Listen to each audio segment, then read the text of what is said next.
shit. Ah.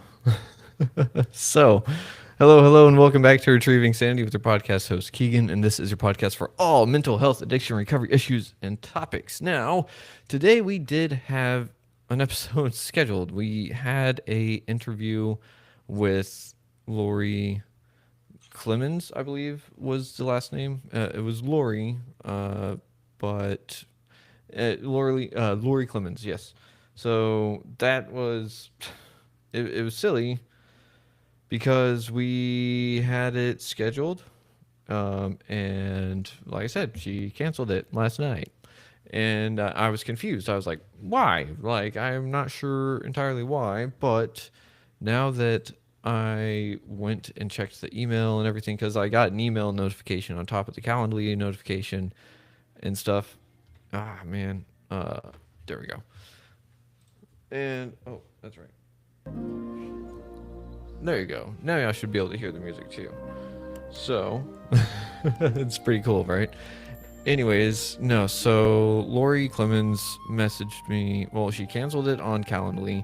Calendly just sent me like a cancellation, and I was like, "The what? Why?" And so she said in the email that I got was she noticed that our podcast like missions don't line up. Essentially, she wants to coach women with chronic fatigue syndrome. And so, because I don't have a that's the thing. Who do you know who my audience is? I've known many women that have asked me if I know anything about chronic fatigue syndrome. I would love to get the opportunity to figure it out because guess what? A lot of people deal with it and it has to do with mental health. So, I'm honestly a little bit pissed off right now, and there's another thing too, like the podcast is going to be changing ever so slightly, little bit by little bit, but one of the things is we're just going to let cuss words just fucking go. Like, if it happens, it happens, so long as it's not every comma or whatever is in, so fine, be it, whatever. It's more authentic, it's more me, and that's just the point. I'm not trying to be masking here for everyone else, just make y'all comfortable, because guess what, life fucking sucks. It's uncomfortable the whole fucking ride. If you're comfortable, you're not going anywhere. Sorry to break it to you. Now, what I mean by that is that we are comfortable creatures. We love having a little bit of comfort, but the problem is that's not where anything is really. Like, comfort is home, right? Well, we want home to be good. We want it to be pretty stable. We want it to be relaxed. We want it to be familiar. We want it to be homey, right? So that's kind of the thing, though, is that we can't stay in home. We can't stay in comfort because that's not how the world works. If we want to get anything done, we have to venture outside of the home, more than likely, unless you have a remote job, so on and so forth, blah, blah, blah. Regardless, we have to leave the house at some point. We have to leave comfort. We have to venture. We have to go on adventures. We have to do things we don't want to do. And the easier it is to, sorry, the more we can accept that, the more I can accept that I have to live outside of comfort, that I have to go and be uncomfortable in certain situations, places, and whatnot, then it's easier to move forward with random things. And I say this for the sheer fact that I love comfort. Don't get me wrong. I'm very much a homebody person. I want to be surrounded by comfort. And that's the thing. All of us do, but we can't sit there because it, again, like I said, it brings nothing. And whenever I sit and stew in nothing, I get nothing in return, and I can't give nothing to people and expect them to heal or get little nuggets of wisdom out of it. No, nothing like that. The comfort is there to rejuvenate. Comfort is there to help heal in some regards. Comfort is there to let you know, to let your body know, to let my body know that I'm okay, that I'm not in immediate danger, that I can relax a little bit maybe, and that I can let my subconscious or let my body just kind of do its thing. And I think that's one of the things that keep us, me, maybe more or less, keeping me in a way of always being on my toes, because there's parts of me that don't want to be uncomfortable. And so I'll look for ways to remain within my comfort zone. And you know what happens is that I end up burning myself out of energy because I have to do so many more mental gymnastics in my head to make certain situations bearable. Does that make sense? Probably does. But that's the whole thing, right?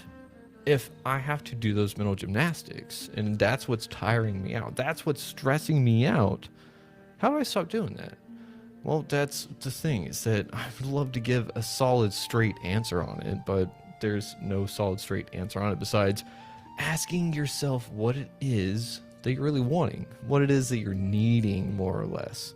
Because we can want things all the time. I can want so much. In fact, I do want a lot, but at the same time, I want so less because what I want is for the ability to not have to worry about other things so that I can go and help other people. Like, that's my whole goal in life. That's my purpose, is to help people. I don't know how to do it necessarily. I'm trying to learn the best that I can. But to do that, I have to become uncomfortable. I have to learn how to heal myself. I have to learn all these different things that I've been avoiding for a very long time. And again, each situation, each problem per se that I'm facing and I'm trying to avoid or whatever is a lesson that I need to learn, and it's a lesson that once I learn it, I can tell someone else how to navigate that same path with fewer obstacles, without as many hiccups, without as many trip-ups that they put in front of themselves like I did for myself. Now, that's the whole point, though, is a lot of us I say a lot of us, and by us, I mean empaths, healers, stuff like that. We want to help people as much as we can. Some of us wish we could even just wave a magic wand and make everything go away. That'd be pretty cool, right? That's not how it works. And if we did that, it would be taking the actual magic of healing away. Now, there is healing and there is magical healing, right? So magical healing to me would be the kind where it's like you didn't see that healing come out of left field to smack you in the face, and now you, like, 3 things that you've been bothering yourself over are now gone because it just makes sense. You can let them go, or one thing or another, and then by extension, it helps other people that know you, interact with you, so on and so forth. That's magical right there. That's where the healing, that's where the magic in healing comes from. It's how we interact with our world after we start getting everything going. I wish I could teach myself so many of the lessons that I know now, but I can't. All I can do is try to integrate them as best as I can into the psyche of old me. And that's kind of hard to do whenever old me doesn't want to play catch up. It doesn't want to get in the present because the present is more uncomfortable than the past was. Now, again, remember, I had been setting up these roadblocks and everything for just myself. But let's not think about that, because if I think about that, then I'm not a good person. Well, who said that? And that usually just came about in the sense of misinterpreting messages as a child. That's the thing, is that one, I was getting told I'm wrong for thinking certain ways, I'm wrong for feeling certain ways, I'm wrong for this, that, or another. And then there's the other aspect where it's just a programming from society and certain aspects of society that try to tell me that make me go, yeah, no, fuck that. But the whole point is, whenever your parental figures make you think that you are wrong, it's really fucking hard to do anything else.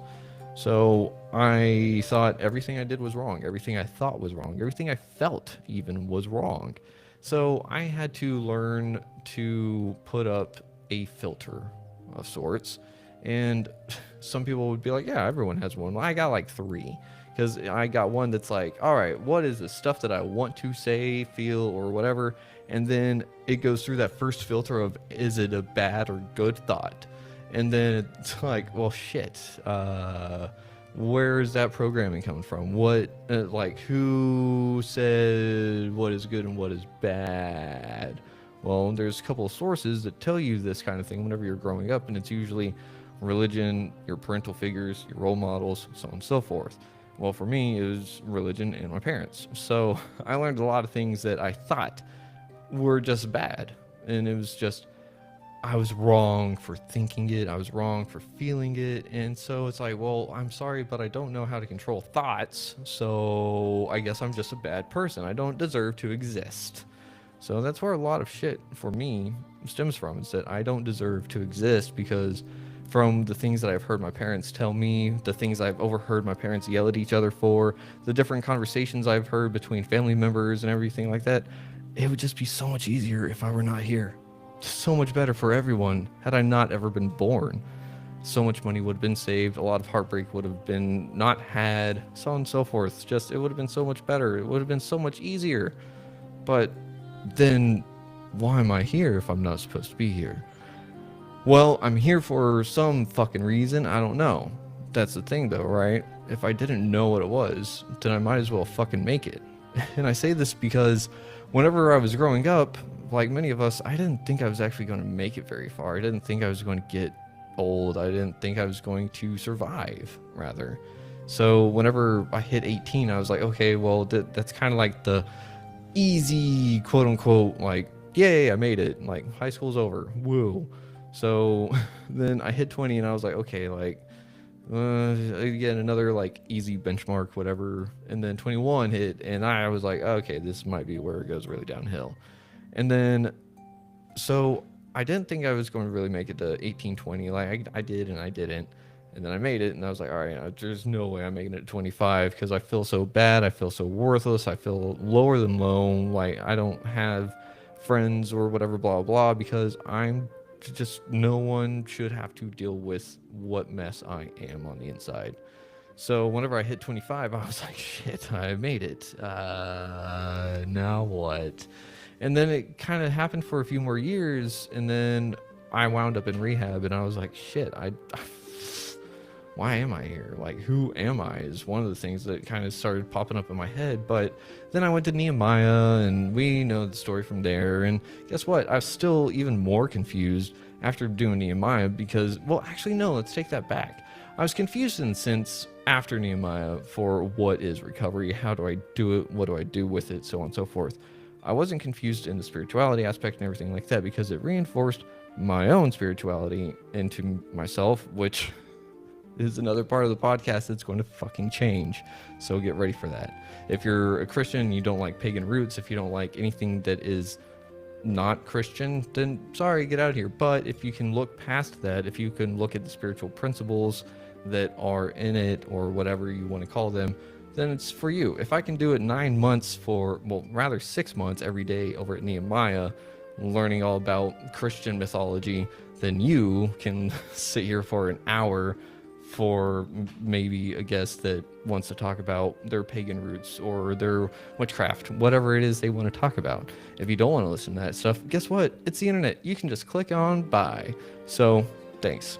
But with that being said, it was one of those, how am I going to integrate that part of me with everything else? So that is where everything was still, again, not so freaking great, because I graduated a Christian military rehab, and then I got into Oxford sober living, which cool.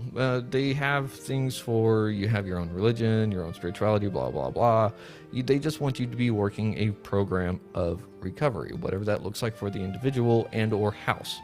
So that was the thing, is I was like, okay, well, I'm trying to reforge my path. I'm trying to find my path again. And like, I'm already on it, but it's weird becoming healed a little bit, right? Because whenever I was talking to my therapist, I'm sitting there finding all these things that make me go, ooh, yeah, like, that makes a lot of sense of why I would do that kind of thing. And so whenever I'm armed with this knowledge, I can sit there and start to say, like, that would make sense why I would do that. That doesn't necessarily mean I was wrong for thinking that. It doesn't mean I was wrong for feeling that. It means that I'm just fucking human trying to experience life. Now, I also had to forego the idea of helping everyone first, because if I don't help myself first, there's nothing I can do to help anyone else. So I had to learn how to become a little bit more selfish than what I already was. And it's like, how do you become selfish while you're in recovery? One, well, you kind of have to be. If you're not selfish for your recovery, it's going to be gone. And then two, how do you become, like, a lot of people equate addiction with selfishness. It's true. But that's the thing too, is that in recovery you have to be selfish too, but for different reasons. So that was the thing, is that I didn't know that either. Sometimes I would sit there and be like, man, if I'm trying to do this for other people, I have to do this, that, or another. And then at the same time, I don't necessarily, because I'm not trying to make their expectations of me the part of me that's healing them. Does that make sense? It's not their expectations of me. Their idea of me is not my responsibility to take care of, to act upon how they view me. If they want to see me as a bad person, then let them see me as a bad person. I know my I know my truths. I know my internal truths. I know me to a point. But that's the point, right? I do and I don't. I say this because for the longest time, I just didn't fucking care to know who I was. I didn't care for it because I wasn't going to make it to 18. I wasn't going to make it to 20. I wasn't going to make it to 25. Then I made it to fucking 30. And now I'm older and it's like, shit. Okay. So that's the thing. What do you do with yourself? What do I do with myself whenever I come to the ripe old age of over 30 and I still don't really have my shit together? I don't really have an idea. I don't have a goal. What do I do? Like, started at ground zero. That's how I had to do it, was rebuilding myself, finding out who I am. And it was hard to do that at Oxford because it was nothing but recovery. And if you know anything about recovery, it's so, there's a spiritual aspect to it. I'm on the 98% fence with that one, for the sheer fact that I'm leaving room for the people that can't, choose not to, or are incapable of thinking with spirituality. Okay, so that's, recovery is for anyone and everyone. Everyone's recovery is just going to look different. So that's kind of what I was trying to get across to some of the people at Oxford, is that my recovery is not going to look like yours. And that's what I was trying to tell some people at Nehemiah too, is that my recovery is definitely not going to look like yours. Y'all pray to this God, I pray to this goddess. Like, it's a big difference. And there's a lot of other things in there too. But whenever you get told, if you don't do this for your recovery, you're just going to fail. It's like, oh, let's not do that kind of thing, right? Because why would I sabotage my recovery? So I had to really, again, dig deep and find out like what my truths are in some regards whenever it comes to that stuff. Now, that's the thing too, is that whenever you're learning, it's kind of like you have to let your self be malleable. It has to be, it can't be fixed. If it's fixed and you're closed-minded, you're not going to get anything out of it, because you're just going to go in with the same mindset and come out with the same thing. You didn't learn anything. You didn't change. And that was the thing. I was so comfortable with who I thought I was, who I was pretending to be for so long, that I didn't want to die. But here's the truth. I already died whenever I got my detox. If I didn't die per se, then I walked on the other side. I've seen some stuff. I know what's on the other side. I know what's waiting for me, at least. And I can tell you all right now, whatever you tell me about my stuff and you say I'm wrong, you have so much to learn. Anyways, but what does that look like whenever I have to essentially die again, right? And that's the thing with healing, with a good, strong healing. It's not just healing. It's not just I hurt and I take a salve or something and the ache is gone. It's not I hurt a little and I do this and it's healed up. I don't see it ever again. Don't think about it ever again. No. The healing I'm talking about is from trauma and addictions. Those leave scars.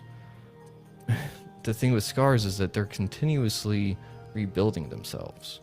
If we run out of vitamin C, then guess what? Our scars reopen inside and outside. It's not fun. That's why scurvy was such a big deal back in the day. Because if you have some scars open and you don't have vitamin C, they just reopen and you're just kind of screwed. So that's the thing, right? Trauma is like that. Our scars are continuously rebuilding themselves in some way, shape, or form because they're trying to protect us. And in a sense, whenever we have a traumatic experience happen to us, a part of us dies. A part of us dies because we can't get that part of us back. And I say that because, I don't know about you, I've tried to act like I was before I was hurt. I've tried to act and think and feel how I could before I was devastated, before I was destroyed, before I found a semblance of belonging, before I got stabbed in the back and told again I wasn't good enough.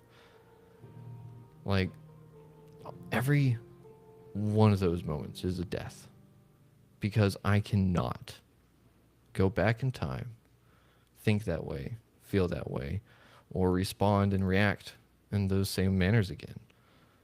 If I were to, I'd be the exact same person. And that's what a lot of PTSD kind of is. It's keeping you in a trapped version of yourself. And I know what that's like because I would argue that I have it because it's my DNA. But it's not a laughing matter to me. But that's the thing, is that those deaths, we don't want to call them deaths. We don't want to call them trauma, scars, whatever. We want to call them just hurt and downplay it. We want to act like whatever happened to us wasn't that big of a deal. Whenever really, yeah, it actually is. Pain is pain. Everyone's pain is valid. I don't care what your story looks like. If it hurt you, it hurt you. And it deserves to be heard. It deserves to be healed. And it deserves to be addressed and treated with respect. Because a lot of us also want to treat the trauma and the hurt and the pain like an unforgiven enemy, something that we want out of our lives at the cost of whatever, just so that we don't have to deal with it anymore. But instead, if we treat it as an honored guest, even if we don't like them, the thing is that we can get something out of it in the form of lessons. We can get something out of it in the form of, who are we now? And how can I use that information in the future? So a lesson, right? Most of the past is to teach us. It is to inform us. It is to make us more aligned with who we're trying to be a lot of the time. So if we don't have an intention of who we want to be, we kind of just get thrown around left and right, up and down, side to side, and we come out feeling like a weird little clay ball or a rock that got tumbled all sorts of weird, right? Like, it doesn't really feel right, but it's me, so I'll make it work. But whenever we're trying to heal, whenever we're trying to do these things, we're essentially recrafting ourselves. We're remaking ourselves every time that we tell ourselves, I'm not going to respond that way. I remake myself every time I say, I used to feel that way. Or even by simply going, oh, I'm starting to feel this way. Oh, catch it, catch it, catch it. Breathe, do whatever it is I need to do. And then, wow. So, bam. Like, that is a form of healing right there. Is just noticing and recognizing what can set us off, what can set me off, and how to fix it in the moment. That is a form of healing. But again, a lot of us do not like the idea that healing is also death. Because if I'm to heal, why would I want to be considered dead? Why would I want to consider leaving parts of me behind? Why would I want that? Again, if trauma is going to act as a sort of death for us, then so is healing. Because if the phoenix were to stay in the ashes, it would be dead. It has to rise from the ashes. It rises from its own death. In a sense, it is reborn. It is healed again. So that's the whole point. Healing changes us. That's why whenever you go on a healing journey, people will say you've changed. And you're like, yeah, damn right I did. Or maybe even you're like, I did? I don't feel like it. But that's the thing, is that we don't really get to see a lot of the things that we do on the outside. We get to feel everything that we're doing. We get to know all of our little itty bitty mistakes, all our weird little thoughts, all our ugly feelings that we didn't wish we had, so on and so forth. We know everything that goes on up in here, and here, and in our guts. But that's the thing, is that where do we choose to attribute that attention? Did I say that right? I don't think I said that right. Where do we choose to derive ourselves from? Right?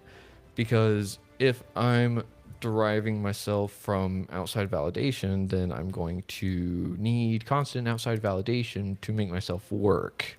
But if I work on only internal success, internal validation, so on and so forth, then I might burn myself because I could blind myself very easily. So it's a mix of things. I have to listen to outside resources, validations, or rejections, and then I can refine those and counteract them, not counteract them, but have a counterpoint to them within myself and figure out why those don't really line up. If I want them to line up, how do I go about it? If I choose, like, don't care that they line up, then what can I do to either avoid it in the future or just say, it doesn't bother me. Like, it's what it is, what it is.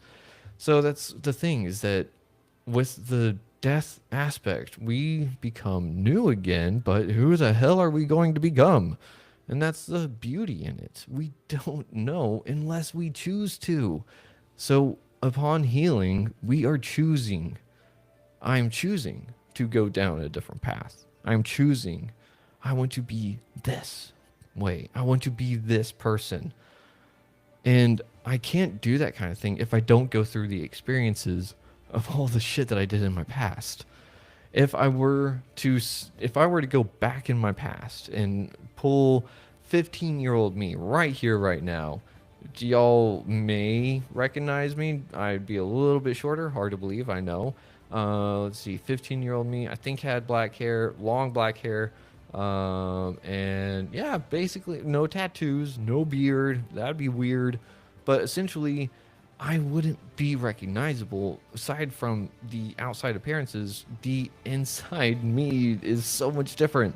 It may seem similar to many that have known me through the years, but that's because you've known me, you've seen me grow. And that's the thing, you watch people grow, they're essentially the same person in that core aspect, right?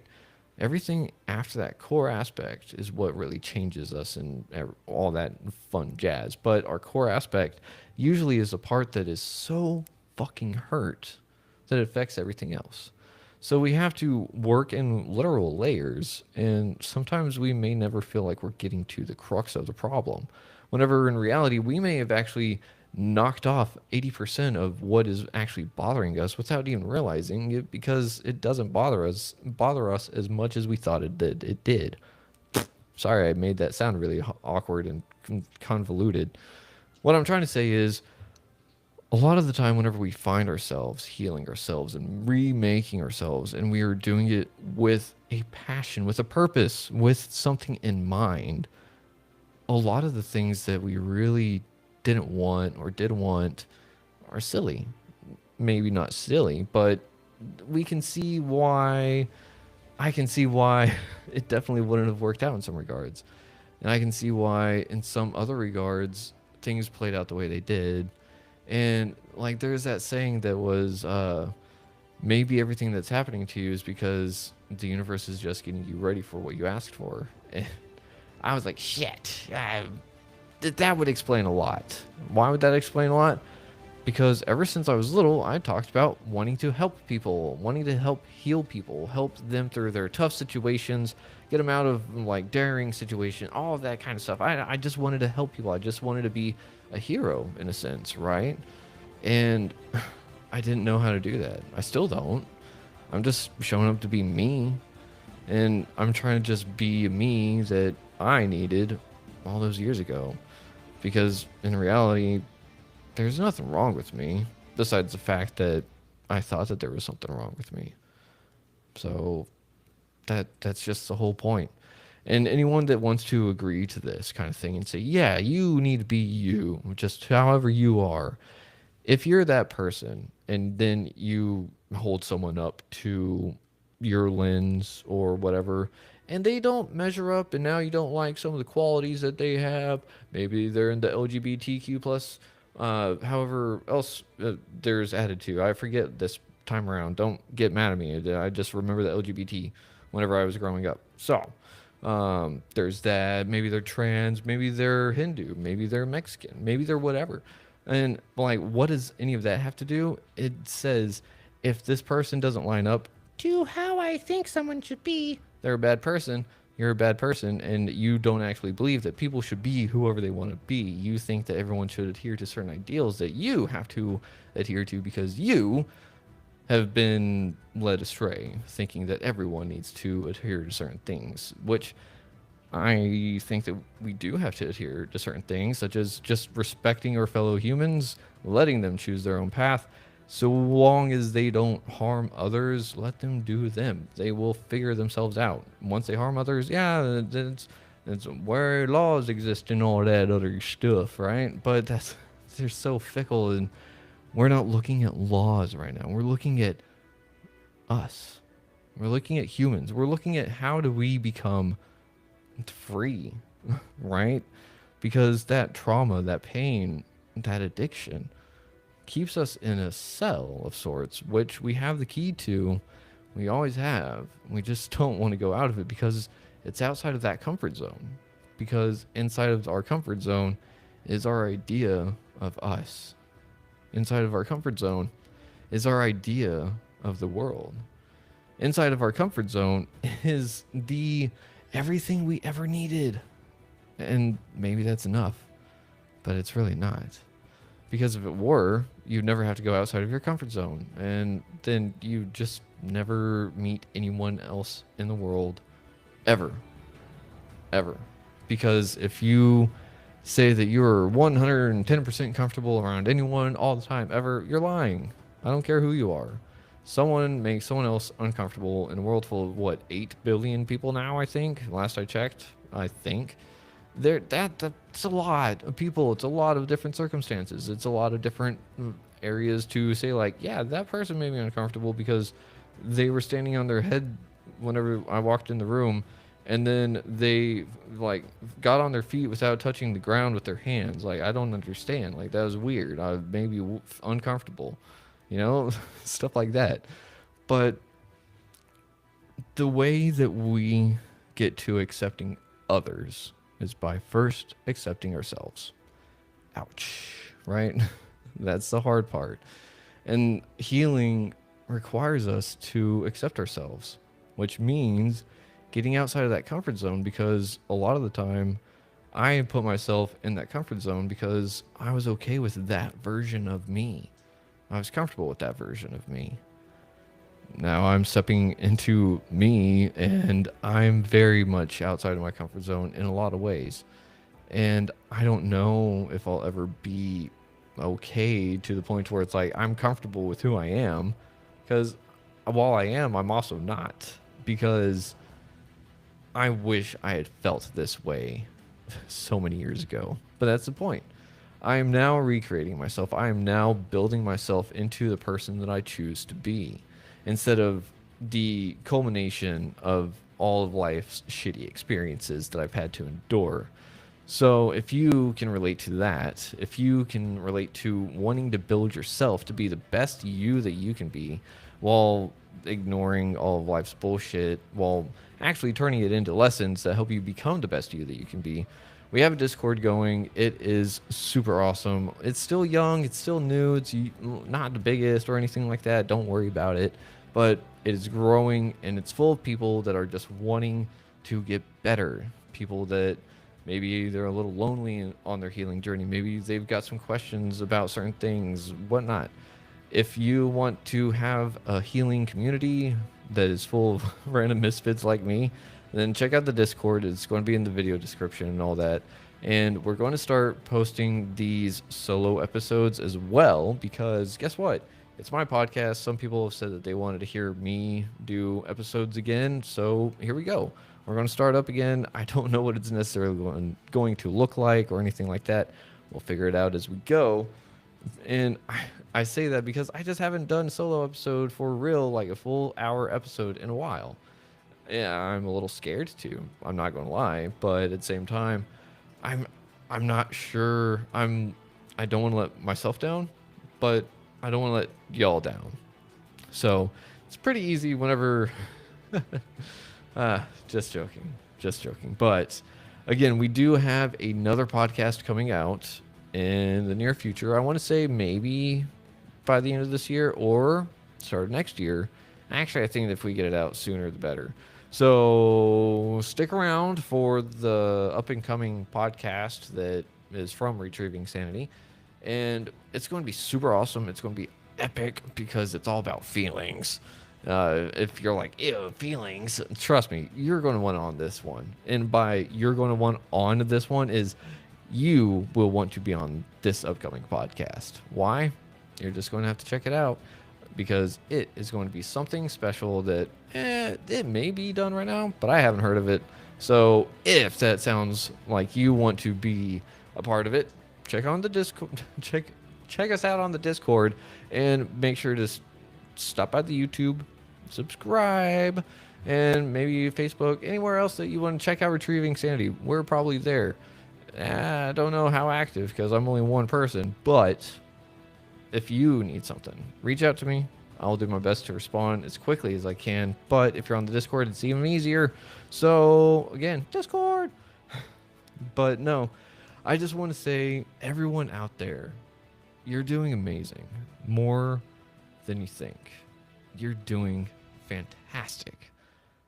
And I just want you to keep going. I want you to thrive. And I want you to do more than just survive.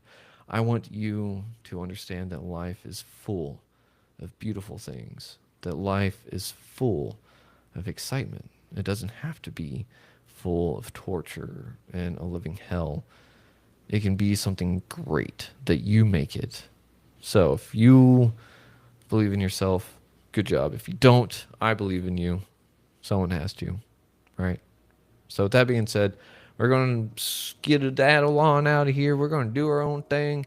And until then, I just hope that you have a wonderful day, night, whenever it is that you're listening to this. Maybe a good weekend even, if you're listening to it on Friday, whenever we're recording this. And I just hope that, again, you heal whatever it is that you don't even know that you're trying to heal. With that being said, much love. Schlan.